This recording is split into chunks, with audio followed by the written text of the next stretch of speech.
Mrs. Dalloway, from which our excerpt comes, is one of Virginia Woolf's most celebrated novels. One of its main themes is in exploring the consequences for women of the huge changes that were taking place in British society as a result of the end of the First World War. It was written, as you can see, in 1925, which is 4 years before A Room of One's Own and a decade before 3 Guineas. It's set in Westminster in the centre of London. Westminster, of course, is where the Houses of Parliament are found. So this is really the hub of political power in Britain, but also the hub of political power of the British Empire. And this connection between the personal lives of the characters and the public life of the state and the empire is emphasized throughout.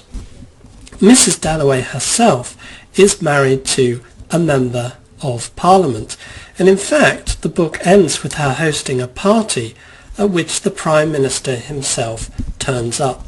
So the connection between the personal and the political really runs right through this story. In fact, as I've mentioned a couple of times now, Woolf does seem to have associated war, power grabs and all these kind of things as very masculine qualities. And what she shows with various degrees of, or what she argues with various degrees of subtlety in this novel, is the possibility that there's an analogy between the manner in which men, husbands, treat their wives and how the British state treats its empire. So this is building on a quite long-standing analogy between the treatment of women on the one hand and the treatment of servile, or rather subject peoples on the other.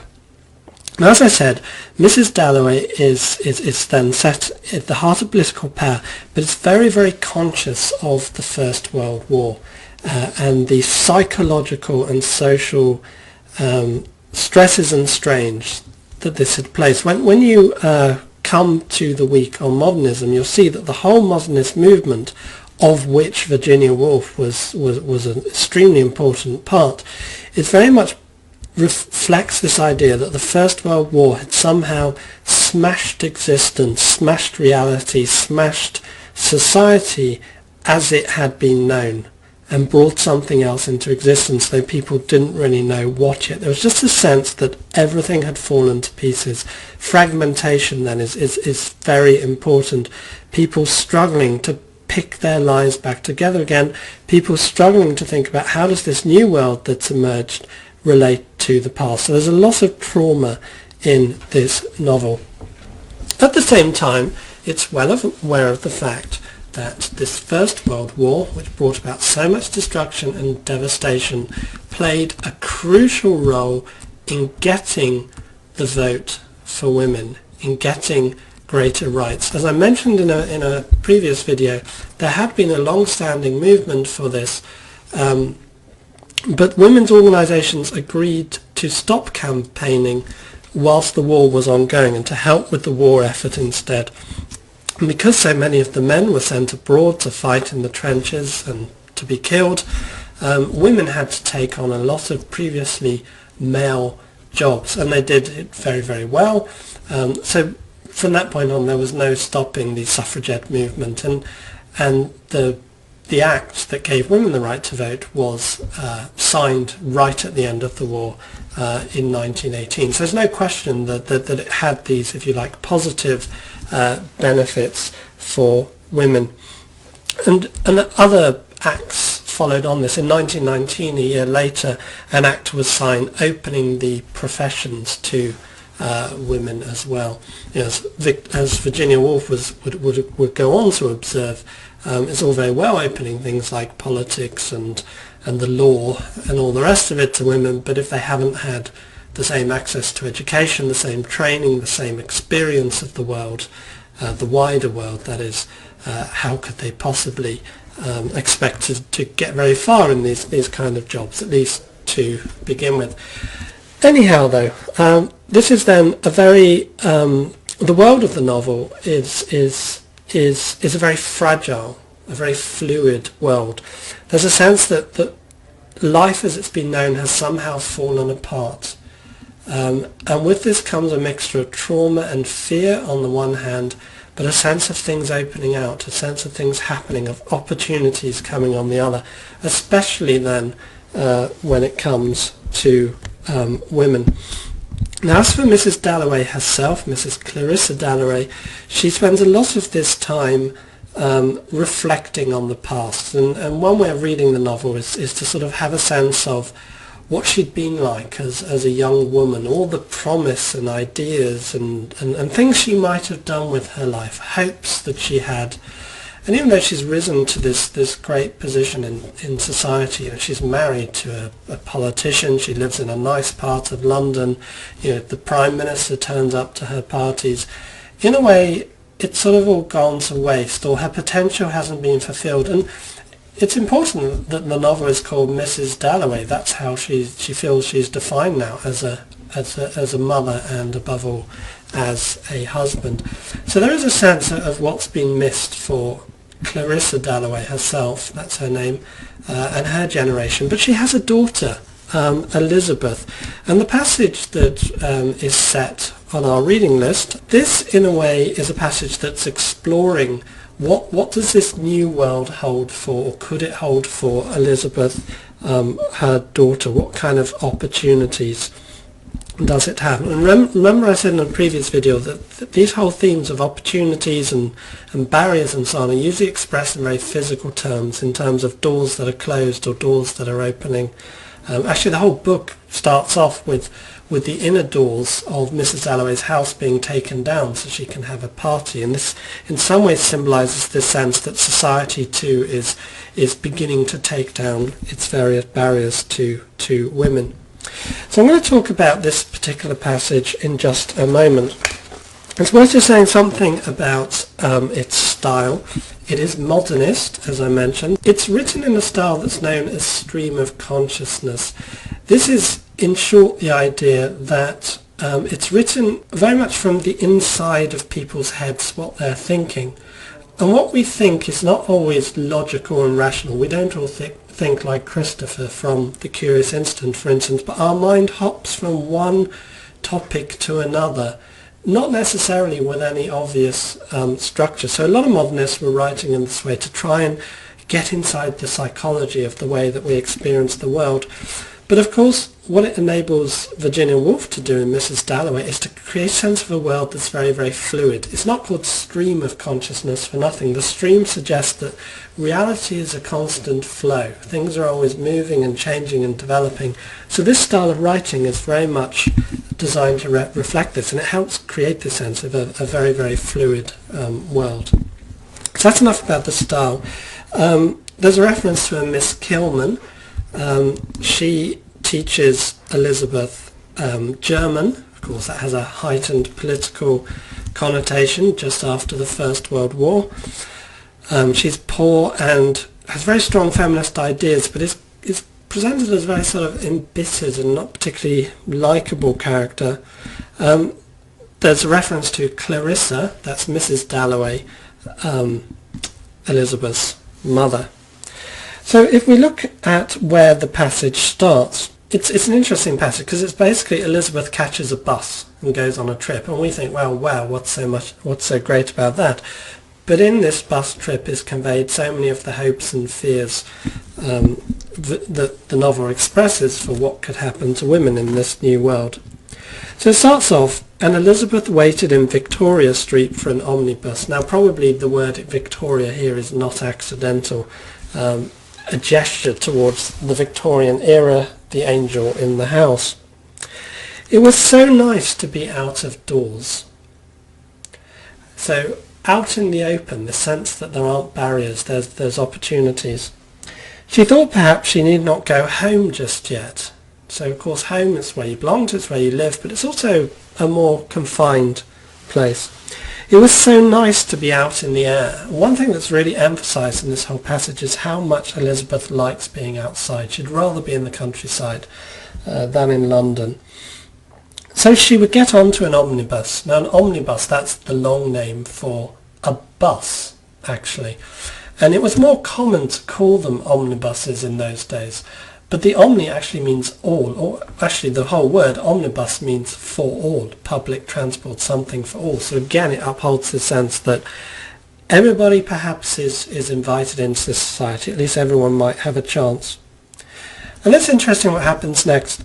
And already, even as she stood there in her very well-cut clothes, it was beginning. People were beginning to compare her to poplar trees, early dawn hyacinths, fawns, running water and garden lilies. In other words, what's happening is that society is putting an identity on her. And it's the typical identity of, if you like, love poetry, of romance, that, but it also involves a trivialization that, oh, look at this lovely girl, isn't she just like a deer? You may remember in an earlier video where I put up the parallel qualities that are often assigned as masculine and feminine, and one of them is that men are civilization, control and these things, whereas women are at one with nature. It may, the people thinking, oh, doesn't she look like a beautiful summer's day? It can seem like a compliment, but built into it is a sense that a woman is just something in nature, not necessarily ready for civilization. So she's going to get this bus, she wants to be outside, but already people are trying to sort of give her a traditional identity. So we move on to the next paragraph.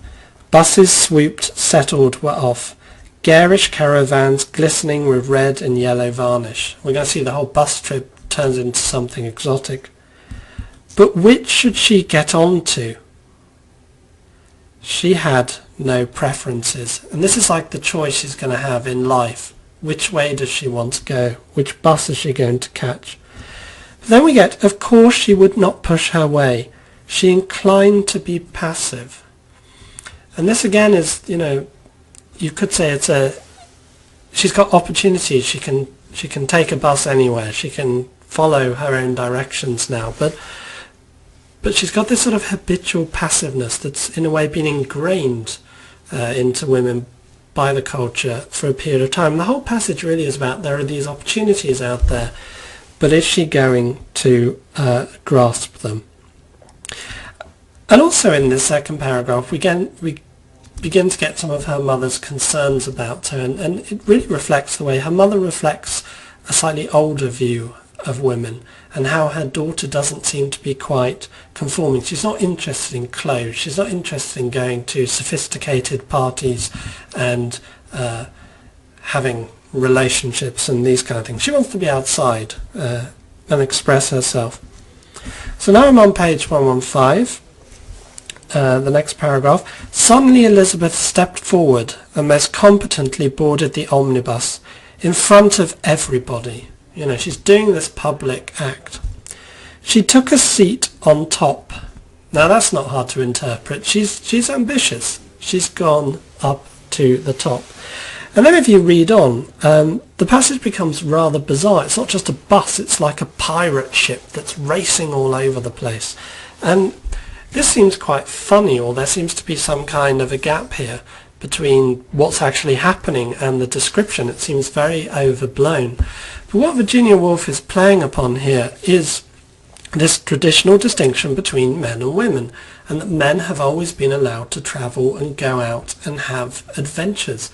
So many of the important stories in the Western tradition are based on men doing heroic deeds, overcoming all kinds of obstacles. Odysseus would be one such example of this.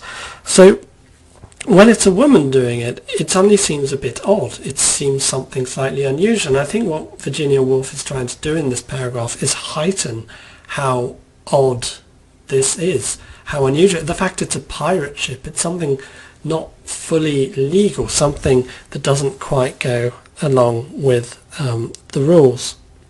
Then at the bottom of this page, she starts to think, as she's on the bus, she's on the top, she starts to think about the kind of job she might do. "And every profession is open to the women of your generation," said Miss Kilman. "So she might be a doctor," that's Elizabeth. "She might be a farmer. Animals are often ill. She might own 1,000 acres and have people under her. She would go and see them in their cottages." These are sort of aspirations which hadn't been available to women before.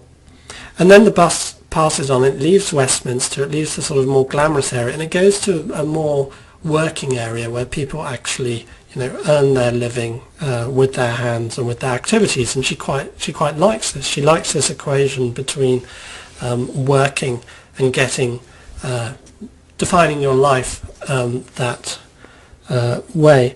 And I should say actually that what I forgot to say when I was talking about a room of one's own is that when Virginia Woolf says that a woman should have her own money, it shouldn't necessarily just be given to her, but she should earn it. And Virginia Woolf says that in order to earn money, you have to usually go out into the world. That means you have to experience reality directly rather than sitting shut away and wondering about it.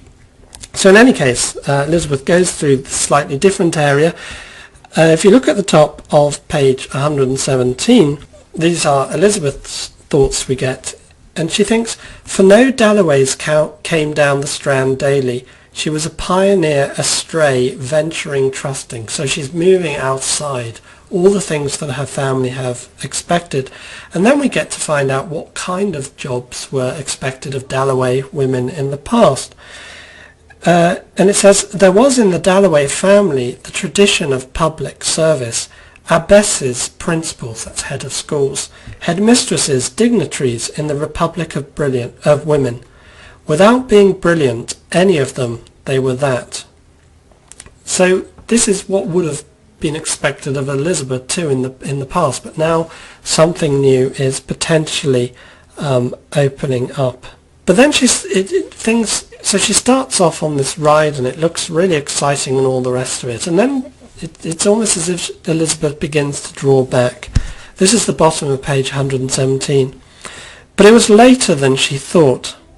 Her mother would not like her to be wandering off alone like this." So she's thinking of her mother's way of thinking. This more traditional notion of the woman's role, if you like, is entering her head, and as a result she turned back down the Strand. And then we're told, "A puff of wind blew a thin black veil over the sun and over the Strand." The sky darkens. It's always as if this thing that began as an adventure, an exciting opportunity, maybe she's not going to take it. Maybe things aren't going to quite work out this way. And this sort of darkened weather just makes that seem a little bit more likely. And then you end with this, so she turns back on the bus, and then she ends with some lines that again suggest that perhaps the society as we know it, or as they knew it, which seems so fixed, is about to dissolve and become more fluid. So she writes, "Fixed though they seemed at their posts, at rest in perfect unanimity, nothing could be fresher, freer, more sensitive superficially than the snow-white or gold-kindled surface. To change, to go, to dismantle the solemn assemblage was immediately possible. All these things that seem so fixed can now be taken apart. And in spite of the grave fixity, the accumulated robustness and solidity, now they struck light to the earth, now darkness. Calmly and competently, Elizabeth Dalloway mounted the Westminster omnibus." She's going back. So it's really a passage that, as I've said a few times now, explores what this might mean for women. And of course no one at this point knew, not even Virginia Woolf. And she's very conscious that it's a time of opportunity, anything could happen, but there's this whole history, this whole cultural tradition that's gonna work against women like Elizabeth, even if it's in the mind rather than out there in the world, and it's going to take a while to overcome.